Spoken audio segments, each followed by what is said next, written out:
If there's one thing positive about this game that the community has accepted, it's the appeal to the EV trainers. No, not that EV. I mean EV, as in hidden stats and stuff like that I couldn't care less about. There we go. Now, I know literally nothing about EVs, IVs, natures, and stuff like that, but from what little I've seen, the competitive scene has actually increased substantially since the release of this game. This game introduced two different things that completely threw the battling scene on its head: Fairy-type Pokemon and Mega Evolution. Fairy-type Pokemon are offensively strong against Dark, Dragon, and Fighting types, and weak to Fire, Poison, and Steel types. They're defensively strong against Bug, Dark, and Fighting types, and are weak to only Poison and Steel. Also, Dragon-type moves have no effect on them. This interesting mix-up of strengths and weaknesses brought a new edge to the competitive scene. Here's the problem though. They gave the Fairy type to several already existing Pokemon like Azumarill and Jigglypuff, among many others. This brings up the in-universe issue of how the Fairy type hadn't been discovered until now. If so many already existing Pokemon were Fairy type, why was it not discovered until now? Magnemite and Magneton gaining the Steel type in Gen 2 I understand. In that case, they were the only two metallic Pokemon people knew about until Johto. Here though, they added the Fairy type to several Pokemon from every previous generation. This not only creates the weird problem in-universe, but also forced competitive battlers to change their strategies with certain Pokemon. Side note, the music that played during the championship of Gen 6 competitive was yet another reference to Gen 1 in the form of a remix of that Gen's champion theme. Of all places to Nostalgia Pander, why the competitive championships? They don't give a crap about Gen 1, IVs didn't exist back then! Another thing they added to battling in this generation is Mega Evolution, my personal favorite introduction into this generation. It's a temporary power-up to certain Pokemon that completely changes their design and stats. You're restricted to one Mega Evolution per battle, which really changes up the strategies involving in multiple Pokemon that can Mega Evolve. Remember the Kanto starters I mentioned earlier? They were apparently meant to be a segue into teaching players about Mega Evolution, as every single one of them can do it. Though to me, it just feels like more pointless Gen 1er appeal. I mean, come on, they could have easily made the Kalos starters Mega Evolve like they did the Hoenn starters in Omega Ruby and Alpha Sapphire. For how awesome it is, though, there is another in-universe problem created by Mega Evolution. If so many Pokemon can Mega Evolve, why did it take so long for scientists to discover it? They treat it like it's the biggest scientific discovery in history, yet Omega Ruby and Alpha Sapphire, which is a prequel by the way, not only allows for Mega Evolution 2, but allows for over double the number of Pokemon to do so. Speaking of Omega Ruby and Alpha Sapphire, they discuss the concept of multiple universes quite a few times throughout the game, which leads players to believe that Gen 6 onwards takes place in a different universe than every other generation we've seen, in which Mega Evolution and Fairy types exist. How ironic! The game with the most Gen 1 callbacks is the one that turned out to be a reboot. However, that's after Omega Ruby and Alpha Sapphire came out. At the time of XY's release, they had no way of determining that. In-universe, they make a big deal about how new and exciting both Mega Evolution and the Fairy type are, with Professor Sycamore claiming Mega Evolution to be a big new discovery that we have to use throughout our adventure to help him with his research. And near the beginning of the game, there are two NPCs that briefly explain how the Fairy type works and that it's an amazing new discovery. Here's the problem though. There's not one, but two different gyms that completely contradict these ideas. There's both a Fairy-type gym, which has obviously been in Kalos for a long time, and a gym that claims to have used Mega Evolution for countless generations. It just doesn't add up! Game Freak, get your act together! Okay, those were some long rants. Now seems like a good time to mention a few other small things that irk me about this game that don't seem to fit very well into the three broad categories mentioned before. For starters, there's the game's rivals. Rivals have been a series staple since the very beginning. Gens 1 and 2 had incredibly edgy and rude rivals, and I loved them. Gen 3 had a very friendly but still competitive rival, which I'm also okay with. And that's the only time in my personal experience that they pulled off the friendly rival. Gen 4, the rival was just super annoying, and Gen 5, I'm like, wait, who are these guys? But, what were we talking about? Oh yeah, Gen 6 rivals. You have 4. 4 rivals! And not one of them is super edgy and rude. I swear, the best rivals were Blue and Silver, since they actually felt like rivals whose sole goal was to be better than you. In X and Y, you have Trevor, who's a nerd whose sole goal is to fill the Pokedex more than you, which I guess is a good rival for a completionist, but since the Pokedex doesn't really matter in the long run, it's kind of pointless.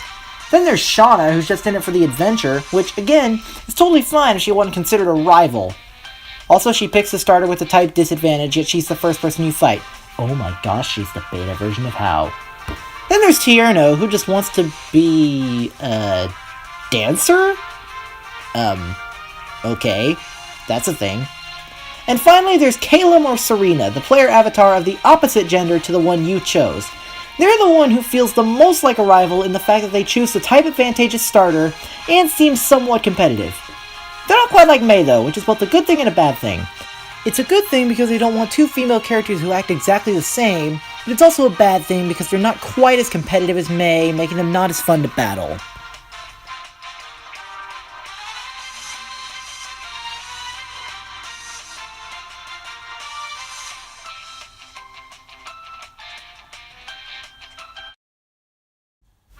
Another small thing that irritates me is the very beginning of the game. The first two towns are literally a 5-second run apart from each other, with no grass to interrupt you. Why are they separated by the most pointless Route 1 in the series? It just doesn't make sense. To add salt to the wound, this game has one of the best Route 1 themes I've ever heard in a Pokemon game. But since Route 1 is literally 5 seconds long and its theme plays nowhere else, it wastes a beautiful song on the most pointless route ever seen in a Pokemon game. Seriously, the first two towns should have just been one slightly larger town with Route 2 being Route 1. Do you remember the music you heard at the beginning of this video? That was this game's Route 1. Imagine that only playing for 5 seconds. Yeah. Another thing to note is that they changed literally every single Pokemon cry. Why would they do this? I guess you could say it's because of the updated sound hardware, but that would be wrong because they didn't update any cries as they moved to the GBA or the DS. I'll admit, some of them are not too bad and are even completely recognizable, like Weedle. Heck, even my channel mascot Cyndaquil was translated pretty well.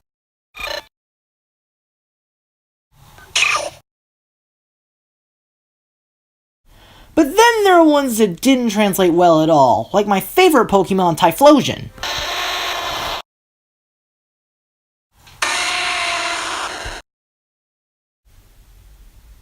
The original is so epic, and the remaster is just a pathetic excuse of a roar. Heck, they also ruined my favorite legendary, Lugia. It just sounds so weird in the remaster. And don't even get me started on Pikachu. It flipping says its name like it's straight out of the anime universe. So yeah, the updated sounds are a bit annoying to me. Most are good, but the ones that are bad, whoo boy, they're bad. Finally, there's the controls. Decently early in the game, you get the rollerblades, which allow you to move outside the 8 directions you were formerly locked in, which sounds really good. Heck, Omega Ruby and Alpha Sapphire did the 360-degree movement amazingly well, and it was built on the same engine. The way it's executed in XY, however, is not too great. With the rollerblades, when you're moving at full speed, it's impossible to make sharp turns without crashing into something, and at slow speeds, while you have full control, you're painfully slow. It's kind of how Boost Sonic controls when he's not boosting. But this is not a boost-to-win Sonic game, it's a relatively slow overworld-based RPG, therefore this form of transportation doesn't work. To add salt to the wound, the rollerblades are the only way you can move with the circle pad, so yeah. Oftentimes I'll just use the D-pad with the 8 directions, because it feels more natural and easy to control. Thank God they got rid of the rollerblades entirely in Omega Ruby and Alpha Sapphire. Wow, this has been a really negative video, and I usually consider myself to be an optimist. So to wrap things up, I'm going to say that Pokemon X and Pokemon Y are not bad games by any means. They actually have plenty of redeeming factors that make them perfectly fine Pokemon games. The new Pokemon are actually really cool. Most of them even fitting into the general design style of the first 3 gens, which I prefer from Pokemon. It's a cartoony kids game, so I expect the in-universe creatures to be really cartoony. Also, the soundtrack is really good. I especially love the wild and trainer battle themes, plus half the route themes aren't too shabby either. Also, the graphics are really good! Now, I'm one of the few gamers nowadays who feel that graphics don't matter as long as the game is fun. Mario 64. But I can at least respect when graphics are through the roof in quality like they are here. This is the 3DS! How does this look so good? Earlier I briefly mentioned that Mega Evolution was my favorite thing introduced in Gen 6, and while it's brought to its full potential in Omega Ruby and Alpha Sapphire, which is my favorite 3DS game by the way, there's no denying that it's a really solid mechanic in this game too. Also, the starters are really solid.